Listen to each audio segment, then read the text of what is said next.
여러분, 시대가 암울하고 혼탁할 때 우리는 무엇을 바라보아야 하는 것입니까? 이렇다 할 지도자를 찾지 못하고 나아갈 방향을 잃어버렸을 때 그때 우리는 무엇에 주목해야 하는 것입니까? 들이나 산에서 밤에 길을 잃으면 북쪽을 가리키는 북극성을 쳐다보면 된답니다. 항상 그 자리에서 변하지 않고 비추어주는 빛, 그걸 보고 가면 방향을 잡을 수 있다고 이야기합니다.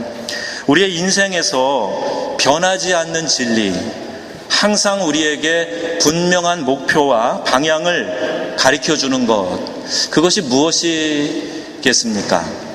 하나님이 우리에게 주신 하나님의 말씀입니다. 그 말씀이 기록되어져 있는 성경, 이것이 암울한 시대에 우리가 쳐다보고 또 목표를 삼아 나가야 될 그 방향이 되는 것입니다. 어두울 때는 빛이 더 잘 보이게 되어 있죠. 마찬가지로 우리가 좀 더 귀를 기울이면, 좀 더 하나님의 음성을 듣고자 노력하면 하나님께서는 우리에게 분명하게 당신의 뜻을 말씀해 주실 것입니다.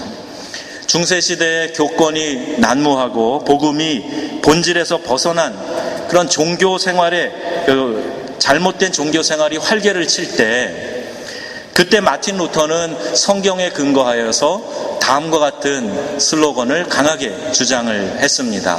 솔라 피데, 솔라 스크립튜라, 솔라 그라티아 라는 이 세 가지의 명제입니다. 오직 믿음으로만, 오직 성경으로만, 오직 은혜로만, 이것을 주장하면서 우리는 성경의 정신으로 돌아가야 됩니다.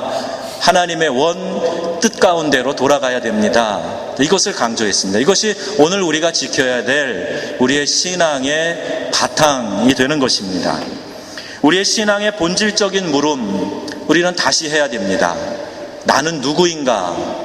하나님은 어떤 분이신가? 왜 예수 그리스도께서 십자가에서 죽으셔야만 했던 것인가? 그분과 나와는 어떤 관계가 있는 것인가? 나는 진정한 믿음을 가지고 있는가? 나는 구원받은 하나님의 자녀임이 분명한가? 확실한가? 이런 질문을 우리가 해야 됩니다. 나는 주님이 다시 오실 날을 기대하고 있는가? 나는 천국을 사모하면서 살아가고 있는가? 이 물음들에 대한 확실한 대답을 가질 때 우리는 비로소 제대로 신앙생활을 할 수 있게 되는 것입니다. 여러분, 우리 기독교 신앙이 단지 우리의 삶을 좀 편안하게 안정되게 해주고 또 불안한 마음을 위로해주고 외로움을 달래주는 것 정도로 그렇게 이해하고 있으면 우리는 아직 기독교 신앙의 입문조차 제대로 하고 있지 못한 것입니다. 신앙생활을 하는 이유, 우리가 믿는 복음의 본질을 이해할 때 우리는 아주 감격스러운 신앙을 갖게 되는 것이고 그 신앙생활의 맛과 깊이를 경험할 수 있게 되는 것입니다. 복음은 우리 인간이 다 죄인이고 구원이 필요한 존재다라는 것을 선언하는 것으로부터 시작됩니다. 사람은 다 죄인이라고 성경은 말씀하고 있어요. 모든 사람이 죄를 범하였음에 하나님의 영광에 이르지 못한다라고 성경이 우리 사람들에 대하여서 말씀해주고 있습니다. 그 본성이 생각하는 것이 악하고 하나님을 대적하는 버릇을 우리들이 가지고 있다는 것입니다. 창세기 6장 5절 말씀 보면 여호와께서 사람의 죄악이 세상에 가득함과 그의 마음으로 생각하는 모든 계획이 항상 악함 뿐임을 보시고, 이렇게 말씀하고 있어요. 그래서 그대로 두면 우리 사람들은 죄를 향해서 달려가다가 결국 멸망받을 수밖에 없는 그런 존재인 것입니다. 로마서 6장에 말씀하지요. 죄의 삭슨, 르살레 드페쉐, 죄의 결과는 사망이다 그랬어요. 그런데 하나님의 은사는 우리 주 예수 그리스도 안에 있는 영생이라고 우리에게 말씀해주고 있습니다. 그냥 죄 지은 대로 죄 가운데 살다가 가면, 본성대로 살다가 가면 우리는 결국 멸망받을 수밖에 없는 그런 존재라고 성경은 선언하고 있는 것입니다.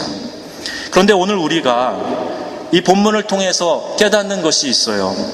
하나님이 우리에게 은혜를 베풀어 주셨다라는 겁니다. 그리고 그 은혜로 인하여서 우리가 믿음을 가짐으로 말미암아 구원을 얻었다라고 성경은 선언합니다. 믿음이 무엇입니까? 우리가 믿는다라는 말을 참 많이 사용하고 좀 믿으세요, 믿음을 가지셔야 됩니다, 뭐 이런 표현들을 쓰는데 믿음이 도대체 뭐예요? 우리가 성경 공부도 많이 하고 제자 훈련도 하고 해보았는데 여러분, 믿음을 뭐라고 정의하고 지금 살아가고 계십니까? 분명한 것은 우리가 지식적으로 알고 지식적으로 동의하는 것, 이것은 구원을 받는 믿음은 아니라는 거예요. 야고보서에 보면 내가 하나님이 한 분인 줄로 아느냐? 잘 아는도다. 귀신들도 믿고 떠느니라. 이렇게 말씀했어요. 귀신도 하나님이 한 분인 줄 귀신같이 아는 거예요. 그리고 두려워한다는 거예요. 그런데 그걸로 인해서 구원받을 수 있는 것이 아니라는 얘기입니다. 그리고 우리가 갖는 현세적인 믿음, 일시적인 믿음이 있어요. 비행기가 하늘을 향해서 탁 이륙할 때 두려운 마음, 안전하게 이륙하게 해주세요. 착륙할 때 혹은 좀 떨리기라도 하면 하나님 무사히 도착하게 해주세요. 이건 일시적인 거예요. 비행기에서 내리면 그 믿음 어디 갔는지 모르게 그냥 사라져버리고 맙니다. 현세적인 믿음 많이 있어요. 당장 내 삶의 문제 하나님 좀 도와주세요, 해결해 주세요, 이번에 디플롬 빠세 시험 통과하게 해주세요. 우리 그런 기도합니다. 필요합니다. 그러나 우리에게 구원을 주는 믿음은 아닌 것입니다. 성경 우리에게 분명히 말씀해 주고 있어요. 우리가 구원을 얻는 믿음은 예수 그리스도만을, 오직 예수 그리스도만을 나의 구원자이시고 나의 하나님이시고 나의 주님이시라고 고백하게 될 때, 그때 우리는 구원에 이르게 되는 줄로 믿습니다. 이 고백이 우리한테 절실히 필요한 거예요. 세상의 다른 어떤 것이 아니라 예수님만이 나의 구원자이십니다, 내 모든 것의 주인이십니다 라고 고백하는 거지요. 예수님에 대해서 아는 것이 아니라 그 예수님이 나의 구원자, 나의 주님, Il est mon maître, Il est mon Seigneur, mon sauveur 라고 고백해야 된다는 거예요. 예수님만이 유일한 구원자이십니다. 그분이 나의 주인이십니다. 여러분은 이 고백을 진지하게 들으실 수 있습니까? 이 세상의 다른 어떤 것이 아니라 예수 그리스도가 나의 주님이시고 구원자이십니다 라고 고백하고 살아가고 계십니까? 예수님은 나를 구원해 주신 분이에요. 어디로부터요? 죄와 사망으로부터 나를 구원해 주셨습니다. 로마서 8장 2절에 우리에게 선언합니다. 그리스도 예수 안에 있는 생명의 성령의 법이 죄와 사망의 법에서 너를 해방하였습니다. 예수 안에 있는 생명의 성령의 법, 그 은혜의 법 때문에 우리가 구원을 받았고 참 자유자가 된 것입니다. 이사야서에는 선포합니다. 야곱아, 너를 창조하신 하나님 여호와께서 지금 말씀하시느니라. 이스라엘아, 너를 지으신 이가 말씀하시느니라. 너는 두려워하지 말라. 내가 너를 구속하였고 내가 너를 지명하여 불렀나니 너는 내 것이라. You are mine. 너는 내 것이라. 나에게 소속되어 있다는 거예요. 속했다는 거예요. 내가 너를 값을 주고 사서 구속해서 내 것을 만들었다는 거예요. 여러분, 내 영혼이, 내 육체가, 내가 소유한 모든 것이 하나님의 것입니다 라고 고백하는 사람이 진정한 청지기 의식을 가진 사람이고 진정한 성도의 삶을 살아가는 사람입니다. 그렇다면 우리가 하나님에게 소유되어 있다면, 그분이 주인이라면 쉽게 얘기해서 우리는 그분을 섬기는 종이라는 말이죠.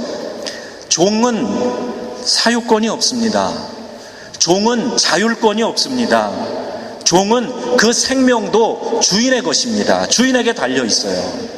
나는 주님의 것입니다 라는 이 고백이 오늘 저와 여러분, 우리 교회 공동체의 고백이 될 수 있기를 축복합니다.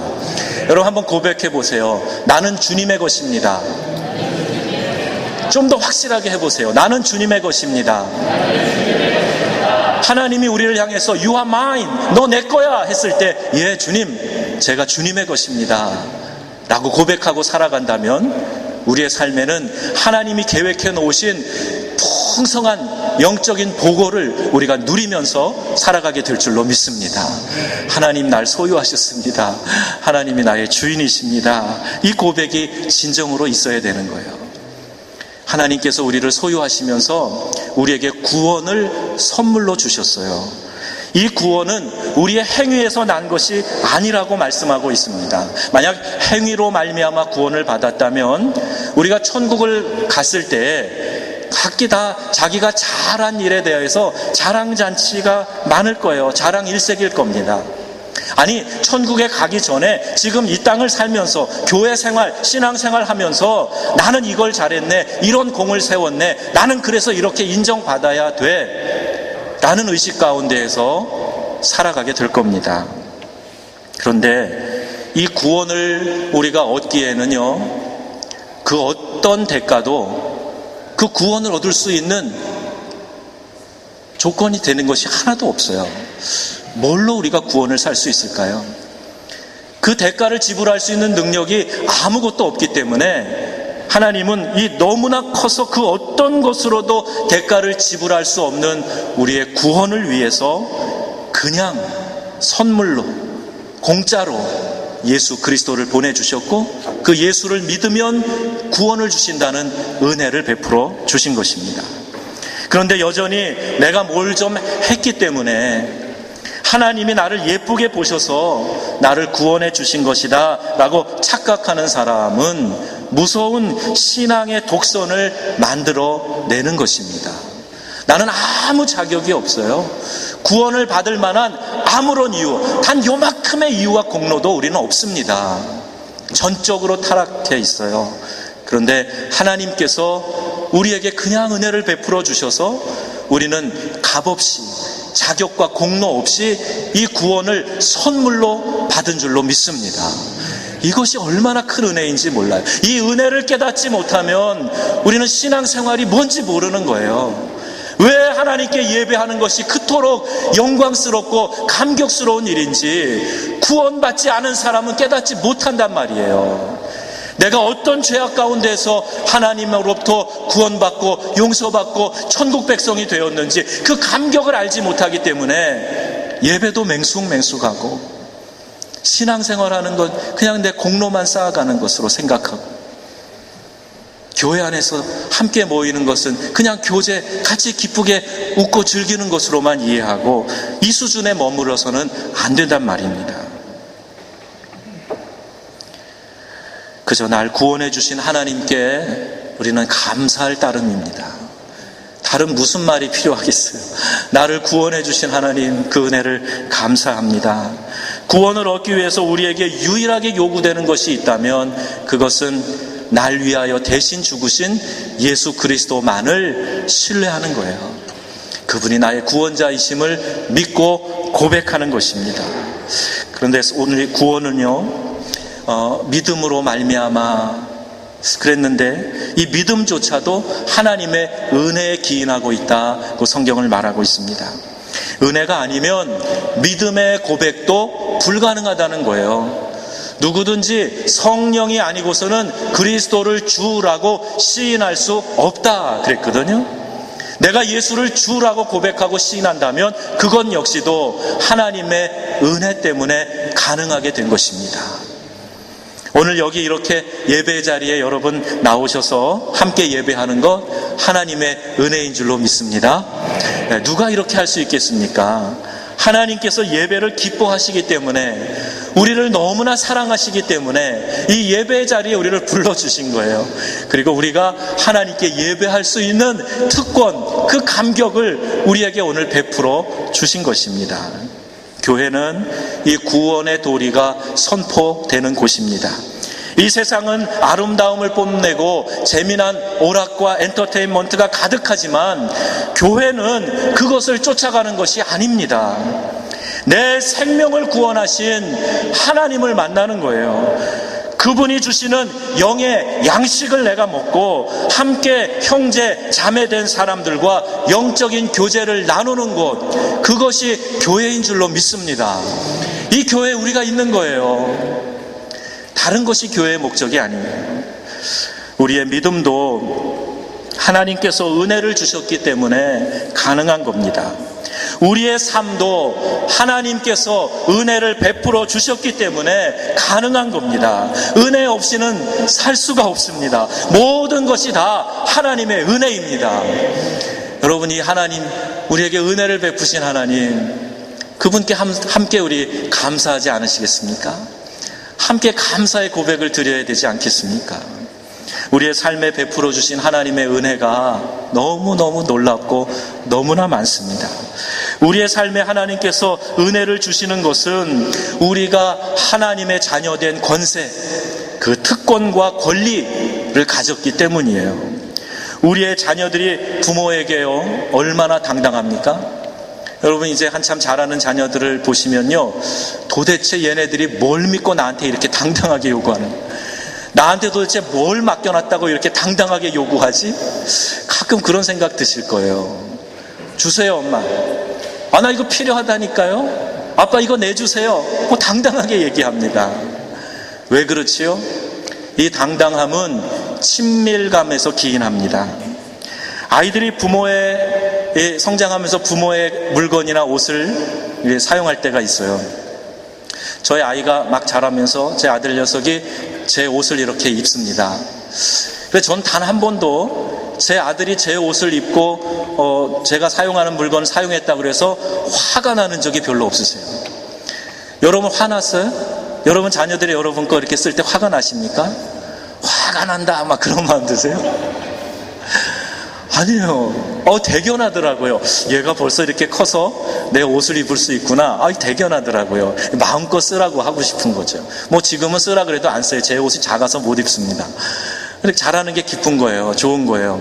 그리고 부모에게 뭘 요구할 때 내가 할 수만 있으면 해주고 싶은 거, 이게 부모의 마음입니다. 남미의 어느 나라에 선교사님 집 앞에 초인종이 눌려서 나가보니까요, 아주 자그마한 여자아이가 거기 있는 거예요. 그 엄마가 살기가 너무 힘들어서 이 아이를 그 선교사님 집에 맡기면서 조그마한 쪽지를 남겼습니다. 선교사님, 저는 도저히 이 아이를 키울 경제적인 여건이 못 됩니다. 너무 죄송하지만 이 아이의 부모가 되셔서 이 아이를 좀 잘 키워주시기 바랍니다. 이런 메모였습니다. 선교사님이 그 조그마한 여자아이를 거두면서 정말 지극정성으로 이 아이를 돌봐줬어요. 나중에 너의 친엄마가 나타나실지 모르겠는데 지금은 내가 너의 아빠가 되어서, 엄마가 되어서 너를 키워줄 테니 아빠라고 불러봐, 엄마라고 불러봐. 그러면서 이 아이를 정성껏 키웠습니다. 자기의 다른 자녀들은 수시로 문을 열고 들어오고 아빠 이거 주세요, 엄마 이거 주세요 그러는데 이 들어온 아이는 그렇게 못하는 거예요. 그게 선교사님은 마음이 너무 아팠어요. 날마다 이야기합니다. 너 필요한 거 있으면 얘기해. 나를 아빠라고 불러봐. 그런데 이 아이가 그렇게 못했어요. 그러던 어느 날 이 아이가 방문을 똑똑 두드리더니 문을 열면서 Daddy, may I come in? 그러고 들어오더라는 거예요. 아빠, 제가 좀 드릴 말씀이 있는데 제가 이거를 좀 요청해도 될까요? 이렇게 처음으로 아빠라고 부르고 무엇을 요청했다는 겁니다. 그때 이 선교사님 마음이 너무너무 기쁜 거예요. 드디어 이 아이가 나를 아빠라고 불렀구나. 드디어 이 아이가 나에게 무엇을 요구했구나. 막 감격이 그냥 그 마음에서 밀려왔다는 거예요. 전 그 고백을 들으면서 이게 우리 하나님의 마음이겠구나. 우리를 양자 삼아주신 하나님이 우리가 하나님 앞에 나아가서 담대하게 그 하나님께 구하고 하나님과 교제하기를 이렇게 기뻐하고 기다리고 계시겠구나 하는 그런 생각을 가졌습니다. 영접하는 자, 곧 그 이름을 믿는 자들에게는 하나님의 자녀가 되는 권세를 주셨나니 이는 혈통으로나 육정으로나 사람의 뜻으로 나지 아니하고 오직 하나님께로부터 난 자들이니라. 그럼 이 말씀이 얼마나 감격스럽습니까? 로마서 8장에 보면 우리에게 양자의 영을 받았으므로 우리가 아버지라고 부르느니라. 아바는 이 아람어인데요, 아빠라는 아주 정말 다정하게 부르는 호칭이에요. 하나님을 아빠라고 부를 수 있도록 우리를 자녀 삼아 주셨다는 겁니다. 이게 얼마나 놀라운 은혜입니까? 우리가 거듭나기 전에는 죄송하지만 마귀의 자식이에요. 진노의 자식입니다. 멸망받을 존재입니다. 그러나 예수 그리스도를 나의 구주로 고백하는 그 순간에 우리의 신분이 바뀌었어요. 하나님의 자녀가 되었습니다. 그분의 양자가 되었어요. 그래서 아빠라고 우리가 부를 수 있고, 아빠, 저의 삶 가운데 은혜를 주세요, 필요한 것을 주세요라고 말할 수 있는 특권을 주셨다는 얘기입니다. 할렐루야. 이게 얼마나 큰 은혜예요. 얼마나 큰 은혜예요. 우리가 이 은혜를 누리면서 살아갑니다. 마태복음에 보면 너희가 악한 자라도 자식에게 좋은 것으로 줄 줄 알거든 하물며 하늘에 계신 너희 아버지께서 구하는 자에게 좋은 것으로 주시지 않겠느냐. 이 같은 본문이 나오는 누가복음에 보면 구하는 자에게 성령을 주시지 않겠느냐 이렇게 말씀하고 있어요.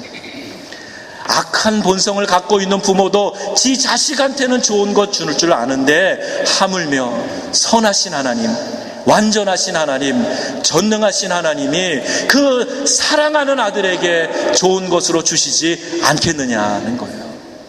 아들을 우리에게 허락하신 하나님께서 그 아들과 함께 우리에게 모든 좋은 것을 주시지 않겠느냐. 성경 오늘 우리에게 말씀하고 있습니다.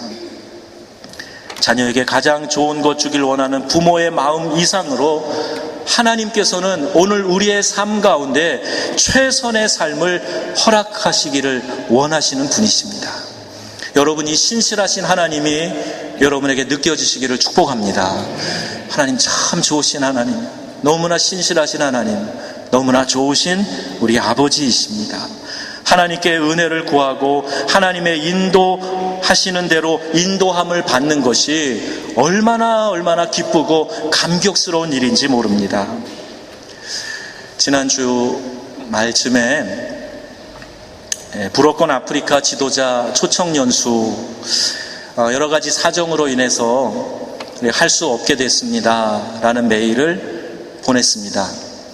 강사로 섭외됐던 8분의 우리 목사님, 교수님들, 선교사님들에게 보내고, 오기로 되어 있었던 현지인 지도자들에게 보내고, 선교사님들에게 보냈습니다.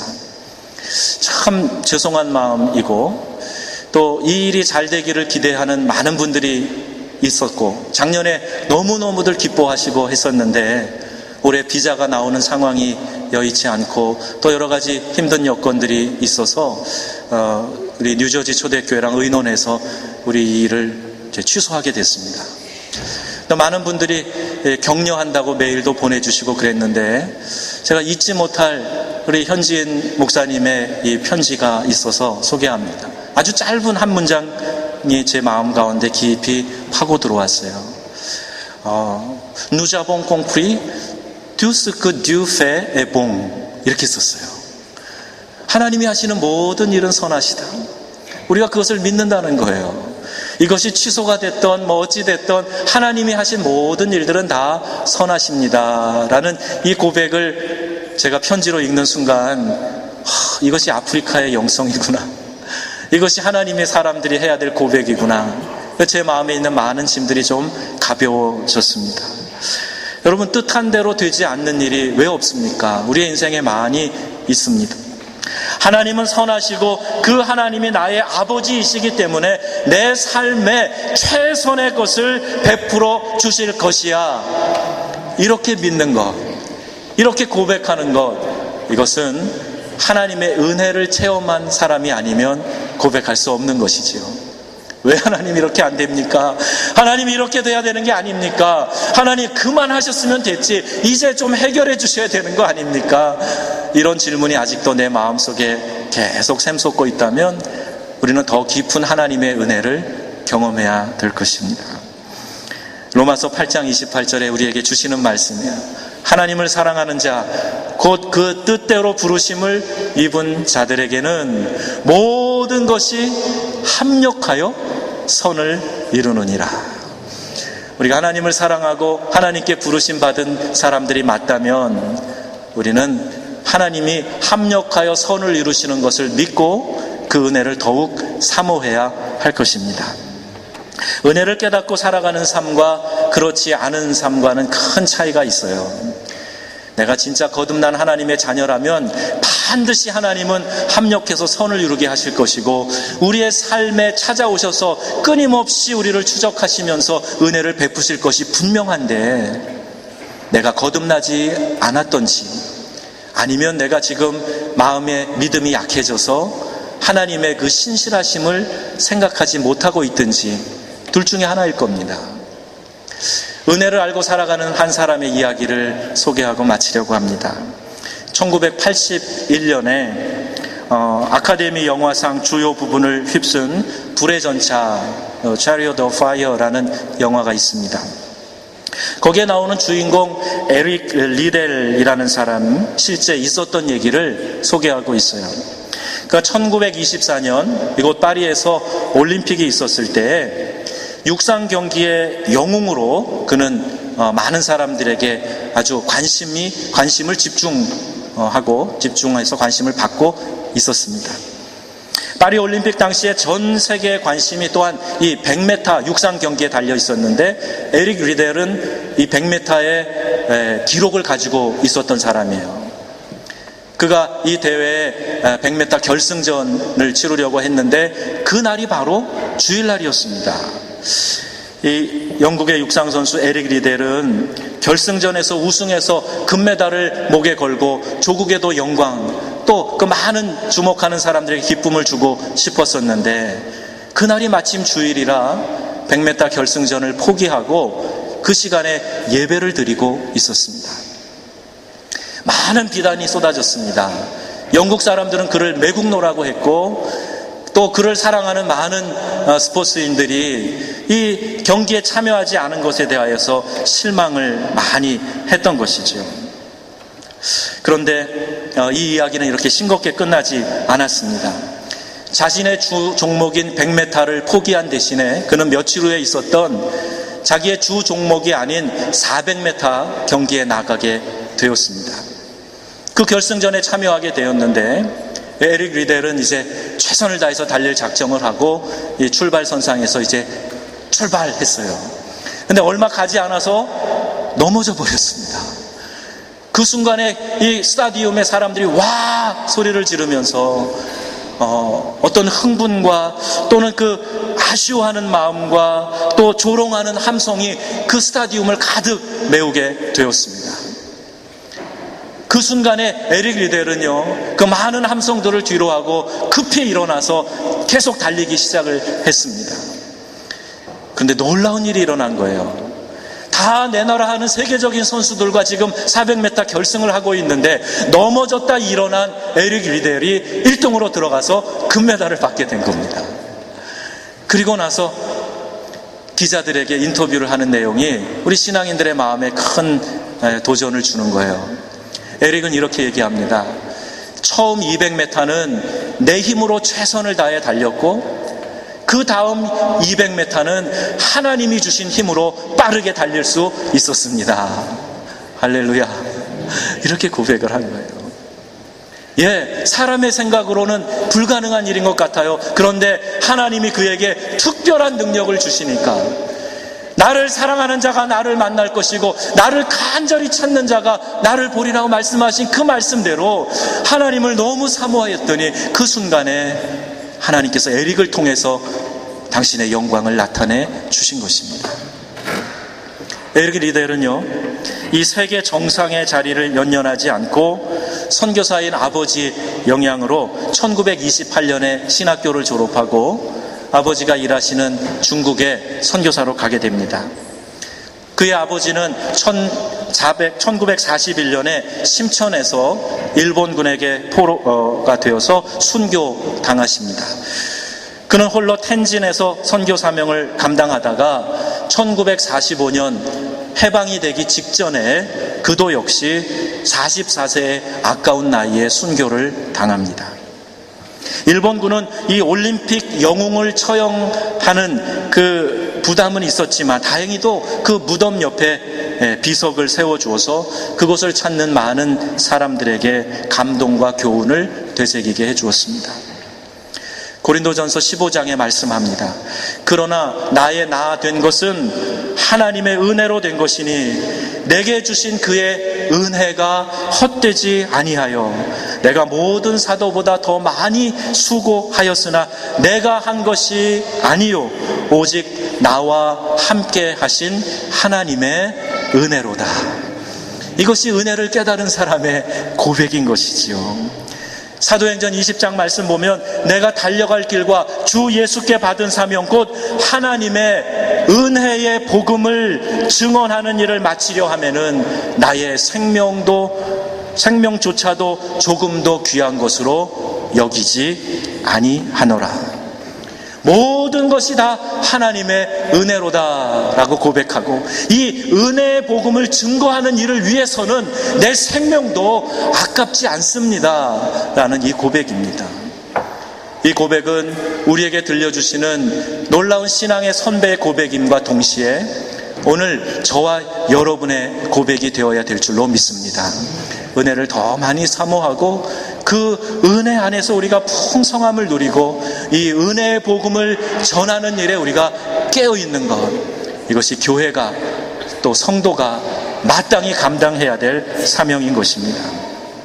사랑하는 성도 여러분, 모든 것이 하나님의 은혜입니다. 그 은혜로 우리를 구원하셨고 우리의 삶을 인도해주고 계십니다. 우리는 오직 주의 은혜로 삽니다. 하나님의 은혜가 더욱 풍성하게 경험되어지시는, 그래서 우리의 삶 속에서 하나님의 은혜로 말미암아 감격과 기쁨을 누리는 그러한 삶이 되어지기를 우리 주 예수님의 이름으로 축원합니다. 아멘. 우리 다 같이 이 찬양 같이 부르시면서 우리 하나님의 은혜를 사모하며 고백하시겠습니다. 오직 주의 은혜로 지금 여기 내가 서 있네. 한없는 경배, 한없는 찬양, 내 영혼 주께 드리네. 우리 같이 찬양하겠습니다. 오직 주의 은혜로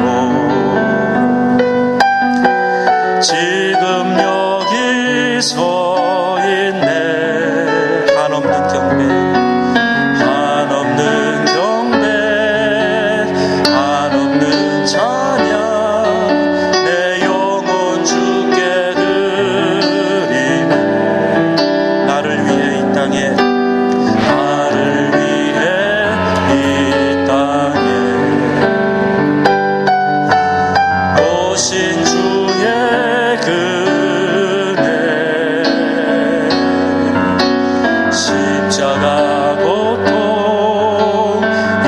이기신 주님 그 은혜 어찌 주리.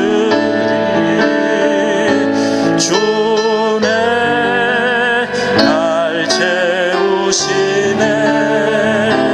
주네 오게 하시네. 살아가는 동안 은혜로만 십자가의 은혜로, 오직 주의 은혜로, 오직 주의 은혜로 지금 여기 서 있네. 지금 여기 서 있네. 한없는 경배, 한없는 찬양,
살아가는 동안 은혜로만 살리 가는 동안에 은혜로만 살리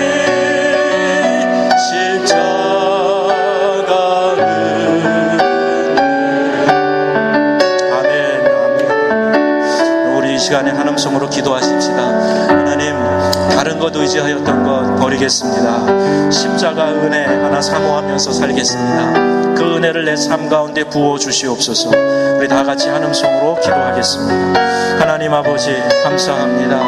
오늘 저희가 하나님의 은혜, 우리 주 예수의 십자가의 은혜 고백하면서 이 시간 주님 앞에 엎드리기를 원합니다. 하나님의 은혜로만 살겠습니다. 주의 은혜로만 살아가겠습니다. 하나님, 우리의 삶에 의지하고 바라보았던 그 모든 것들 다 내려놓고 십자가 은혜 가운데 살아가겠습니다. 주여 하나님, 우리의 심령에 긍휼의 은혜를 베풀어 주시옵소서. 하나님, 우리가 하나님 모든 교만은 높아진 것을 낮추고 우리 하나님 안에서 그 은혜 사모하며 하나님의 은혜 가운데 살아가는 저희들 되게 하여 주시옵소서. 아버지, 우리 교회에 은혜를 부어 주시옵소서.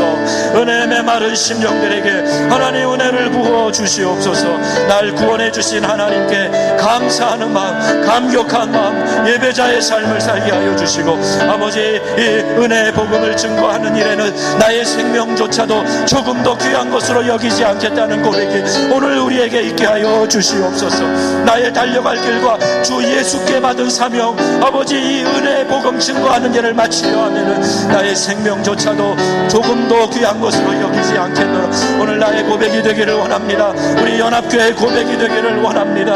우리 사랑하는 성도들, 이 고백 위에 서게 하여 주시옵소서. 하나님 아버지, 하나님, 날 위하여 십자가에 죽으신 그 사랑, 하나님 한량없는 하나님의 사랑, 그 은혜 가운데 우리가 감격하며 살아가기를 원합니다.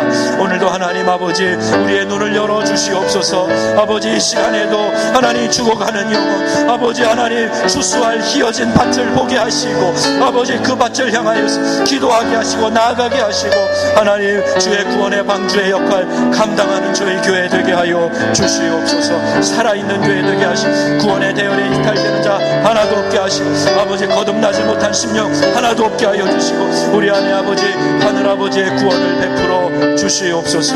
주의 은혜를 감사합니다. 주의 은혜를 감사합니다. 하늘 아버지, 영으로 하시옵시고 우리 가운데 충만한